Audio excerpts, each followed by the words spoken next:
Hello students, welcome to our GGC online classes. हम class 9th का chapter कर रहे हैं matter in our surrounding. Matter in our surrounding, matter के बारे में हम बहुत कुछ पढ़ चुके हैं कि मैटर होता क्या है और इसके काफ़ी सारे टॉपिक्स हम कंप्लीट कर चुके हैं। तो जो आज का हमारा टॉपिक है वो रहेगा इवेपोरेशन। इवेपोरेशन के बारे में पढ़ना है। अच्छा, इवेपोरेशन के बारे में आपको कितना पता है आप सोचो खुद। वेपोरेशन के बारे में हमने सुना है, वेपोरेशन मतलब वेपर्स बनना, मतलब कि हमने क्या किया, पानी को बॉयल किया और पानी के क्या बन गए, वेपर्स बन गए। तो वो तो क्या था, वेपोरेशन था, वेपोराइजेशन था। तो इवेपोरेशन क्या है, कुछ तो डिफरेंस होगा ना इसमें। तो इवेपोरेशन क्या होता है, चलो देखते हैं इवेपोरेशन क्या होता है। जो हमारा इवेपोरेशन है वो है the phenomenon of change of a liquid into vapors at any temperature below its boiling point is called evaporation। Means कि लिक्विड है जो वो किस में चेंज हो रहा है, आपका वेपर्स में चेंज हो रहा है। अब कहेंगे हम भाई लिक्विड तो वेपर्स में वेपोराइजेशन में भी चेंज हो रहा था, तो इसमें क्या डिफरेंट है। तो देखो, लिक्विड वेपर्स में चेंज हो रहा है, ठीक है, लेकिन at any temperature below its boiling point, कि बॉइलिंग पॉइंट से कम टेम्परेचर। अब देखो, जो वाटर के वेपर्स बन रहे थे वो वाटर के वेपर्स कब बन रहे थे, जब हम उसको बॉयल कर रहे थे। बॉयल करने पे टेम्परेचर कितना जा रहा था उसका, 100 डिग्री सेल्सियस टेम्परेचर जा रहा था, और उसके बाद उसके वेपर्स बन रहे थे। वो तो क्या था, हमारा वेपोराइजेशन था। लेकिन ये क्या कह रहे हैं कि बिलो इट्स बॉइलिंग पॉइंट, कि बॉइलिंग पॉइंट से कम। For example, wet clothes dry up, कि क्या होता है कि जो कपड़े हैं हम सुखा देते हैं तो वो क्या, कपड़े सूख जाते हैं। ऐसा तो नहीं है हम उसके नीचे कोई बर्नर फ्लेम कुछ भी लगाते हैं, उसको आग लगाते हैं और फिर वो 100 डिग्री सेल्सियस पे पहुंचता है। जब 100 डिग्री सेल्सियस पे टेम्परेचर पहुंचेगा तब उसका वाटर वेपोरेट होना स्टार्ट होएगा। नहीं ना, ऐसा तो नहीं होता। तो फिर इसका मतलब क्या है कि वो हम उसको उतना टेम्परेचर दे भी नहीं रहे और वो अपने आप क्या हो रहे हैं, वेट क्लोथ्स हैं जो अपने आप ही ड्राई हो रहे हैं। ठीक है, वाटर चेंजेस इनटू वेपर्स, जैसे कि क्लाउड फॉर्मिंग होती है। वाटर साइकिल के बारे में आप सुना होगा, जो समुद्र में या कोई भी वाटर बॉडीज है उसमें से क्या है, पानी जब ज़्यादा गर्मी होती है ना तो वो वाटर क्या है, इवेपोरेट होता रहता है। जब वाटर इवेपोरेट होता रहता है ना, जब वाटर इवेपोरेट होता है तो वो ऊपर जाके वो क्लाउड्स बन जाते हैं। ठीक है, तो इस तरीके से तो उसमें भी क्या है कि वो वाटर इवेपोरेट हो रहा है। ऐसा तो नहीं है ना कि उसको 100 डिग्री सेल्सियस टेम्परेचर पहुंचा। आपने एक बात को सुना है कि कई बार घर में भी या फिर हमारे आसपास आपने सुना हो कि 2-3 दिन से बहुत गर्मी है, इसका मतलब बारिश आएगी। ये लाइन सुनी है कि 2-3 दिन से काफ़ी गर्मी हो रखी है, इसका मतलब कि बारिश आ सकती है। तो देखो, इसका मतलब क्या है कि 2-3 दिन से गर्मी है, मतलब सनलाइट ज़्यादा है। सनलाइट ज़्यादा है तो इसका मतलब कि जो हमारी वाटर बॉडीज़ है उनसे वेपर्स ज़्यादा बने होंगे, इवेपोरेशन हुआ होगा, तो उससे क्लाउड फॉर्मिंग हुई होगी और उससे क्या है, फिर बारिश तो आएगी।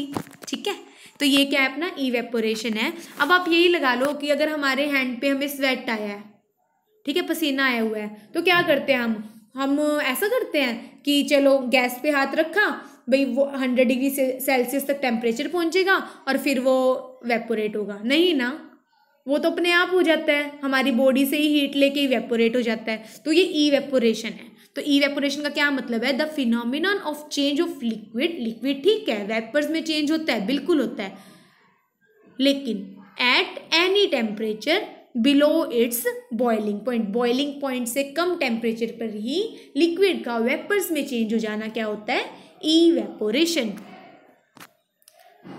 Factors affecting evaporation. तो अब इवेपोरेशन को कौन से फैक्टर अफेक्ट करेंगे। सबसे पहली बात, इंक्रीज ऑफ सरफेस एरिया, कि जितना ज़्यादा सरफेस एरिया होगा उतनी ज़्यादा इवेपोरेशन होगी। सरफेस एरिया जैसे कि मान लो क्या है, हमारे पास ना एक उसमें कप में चाय है या कोई भी गर्म है, कुछ भी पानी है आपके पास, मान लो कि एक गिलास में गर्म पानी है। ठीक है, अब अगर मान लो वो गर्म पानी हमने किस में डाल दिया, किसी बाउल में डाल दिया, छोटे बाउल में या बड़े बाउल में या फिर किसी प्लेट में डाल दी। चाय है, ठीक है, चाय हमारी कप में है और हमने अब उसको किसी प्लेट में डाल दिया या बाउल में डाल दिया, तो कौन सी जल्दी ठंडी होगी, जहाँ पे बाउल होगा या जहाँ जितना ज़्यादा खुला बर्तन होगा उतने ज़्यादा। अब ये कितना खुला बर्तन है ना, इसका मतलब ये क्या है, इसका सरफेस एरिया है।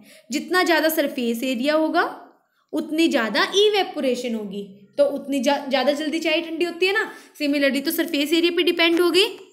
तो क्या देखा अब हमने, इंक्रीज ऑफ सरफेस एरिया, जितना ज़्यादा सरफेस एरिया होगा उतनी ज़्यादा क्या होगी, इवेपोरेशन होगी। नेक्स्ट इंक्रीज ऑफ टेम्परेचर, कि जितना ज़्यादा टेम्परेचर होगा उतनी ज़्यादा इवेपोरेशन होगी। अब आप यही देख लो कि जैसे क्या है कि इन्वायरमेंट है, इन्वायरमेंट में जितना ज़्यादा सनी डे होता है, जितनी ज़्यादा धूप निकलती है, जितनी कड़क धूप निकलती है, उतनी जल्दी कपड़े सूखते हैं ना।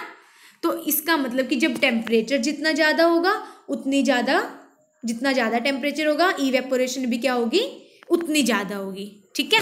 डिक्रीज इन ह्यूमिडिटी, अब देखो ह्यूमिडिटी क्या है। ह्यूमिडिटी का मतलब होता है कि जो वाटर है हमारे इन्वायरमेंट में कितना प्रेजेंट है, कि वाटर के ड्रॉप्स हमारे इन्वायरमेंट में कितने प्रेजेंट हैं। जैसे हम कई बार बोलते हैं ना कि मौसम में बहुत नमी है, कि जो वेदर है काफ़ी नमी चल रही है, उस वेदर में कई बार सुनने में भी आता है। तो क्या है कि वो क्या है, ह्यूमिडिटी है। ठीक है।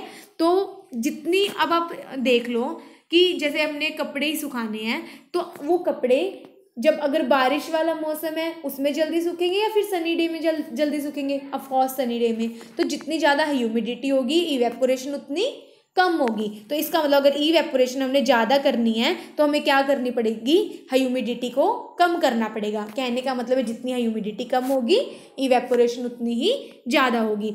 नेक्स्ट है an increase in wind speed, जितनी तेज़ हवा चलेगी इवेपोरेशन उतनी ज़्यादा होगी। ये तो बिल्कुल अंडरस्टूड है। ठीक है। तो हमने इसमें ये भी देखा कि इवेपोरेशन किस किस फैक्टर्स पे डिपेंड कर रही है।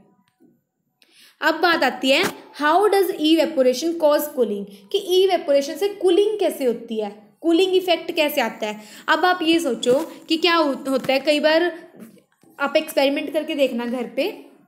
जैसे कि हमारा हैंड है, ठीक है। अब ये क्या है, हमारा हैंड है, हमने अपने हैंड पे क्या है, नेल पॉलिश रिमूवर होता है ना, जो उसको बोलते हैं एसीटोन बोलते हैं। क्या बोलते हैं उसको, एसीटोन बोलते हैं। अगर वो हम अपने हैंड पे गिराएंगे या हैंड पे उसको यूज़ करेंगे तो आपको ना ठंडक फील होगी।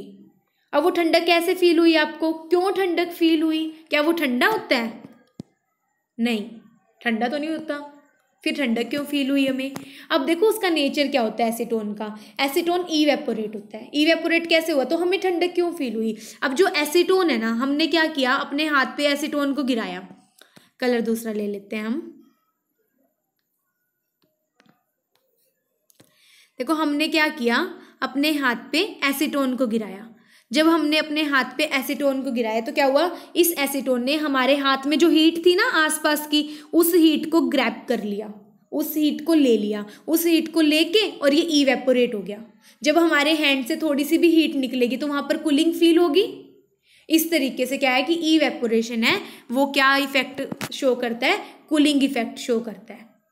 जो इवेपोरेशन है वो कौन सा इफेक्ट शो करता है, कूलिंग इफेक्ट शो करता है। कूलिंग क्यों शो हो रही है, क्योंकि जो भी इवेपोरेशन हो रही है, जो नेल पॉलिश रिमूवर है वो क्या कर रहा है, हमारी बॉडी से हीट ले रहा है। जब वो हमारी बॉडी से थोड़ी सी भी हीट जाएगी तो वो उस पोर्शन पे हमें क्या फील होगी, कूलिंग फील होगी। आप सैनिटाइज़र को ही ले लीजिए, जैसे सैनिटाइज़र अगर हम अपने हाथ पे यूज़ करते तो भी हमें ठंडक फील होती है ना, वो ठंडक इसीलिए ही फील होती है कि हमारी जो वो बॉडी से हीट लेते हैं। सिमिलरली हम कहते हैं कि जब हम खेल के आते हैं तो हमें बहुत सारा पसीना आया होता है, और जब हमारा पसीना क्या है, स्वेट है, वो इवेपोरेट हो जाता है, तब भी हमें कूलिंग फील होती है। तो वो भी इसीलिए, क्योंकि अब हम ऐसे तो है नहीं हम गैस पे बैठे हैं और हमारा जो स्वेट है वो इवेपोरेट होगा, वो हमारी बॉडी से ही हीट लेता है, हमारी बॉडी से हीट लेके इवेपोरेट हो रहा है। तो हमारी बॉडी से थोड़ी सी भी हीट निकलेगी तो क्या होगी, हमें कूलिंग फील होगी। ठीक है। आपको ये समझ आया कि इवेपोरेशन कूलिंग कैसे शो करता है।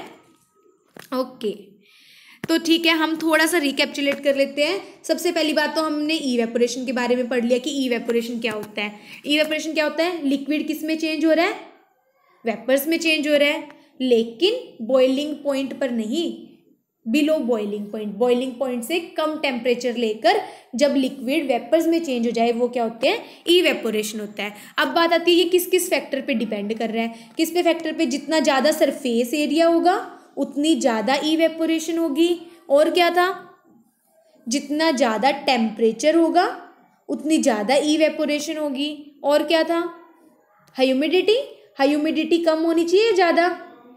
ह्यूमिडिटी जितनी भी कम होगी तो उतना ज़्यादा इवेपोरेशन होगी। और क्या था? Wind speed. विंड स्पीड में क्या देखा था हमने?